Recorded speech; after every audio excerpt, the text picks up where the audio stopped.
ഒരാള് ഖുർആൻ പൂർണ്ണമായിട്ട് ഓതി തീർക്കുമ്പോ ഏറ്റവും ചുരുങ്ങിയത് അയാൾക്കൊരു 15 തവണ ശൈത്താനെ കരയിപ്പിക്കാൻ പറ്റും. അത് നമ്മൾ ആലോചിക്കണം. 15 തവണ നമ്മുടെ ശത്രുവിനെ, മുഖ്യ ശത്രുവിനെ നമുക്ക് കരയിപ്പിക്കാൻ പറ്റും. നബി സല്ലല്ലാഹു അലൈഹി വസല്ലം പറയാണ്, ഇദാ ഖറഅ ഇബ്നു ആദം അസ്സജദ ഫസജദ ഇഗ്തസല ശൈത്താൻ.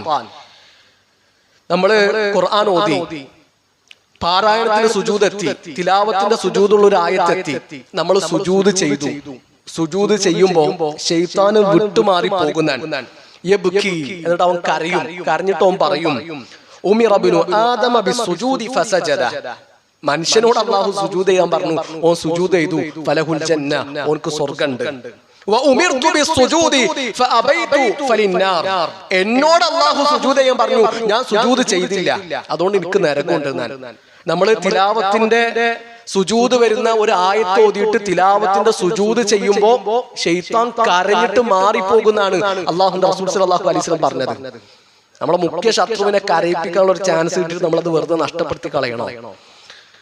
ഖുർആനിൽ 15 ഇടങ്ങളിൽ തിലാവത്തിന്റെ സുജൂദ് വരുന്നുണ്ട്. അപ്പൊ ഖുർആൻ പൂർണ്ണമായിട്ടും ഓതുന്ന ഒരാള് ഏറ്റവും ചുരുങ്ങിയത് ആ 15 സുജൂദുകളും ചെയ്താൽ, പാരായണത്തിന്റെ സുജൂദ് സുന്നത്താണ്, നിർബന്ധമല്ല. ഒരാളത് ചെയ്തിട്ടില്ലെങ്കിൽ അയാൾ കുറ്റക്കാരനാവുന്നില്ല. എന്നാൽ അത് ചെയ്തു കഴിഞ്ഞാൽ ശൈത്താൻ കരയുന്ന കാരണം.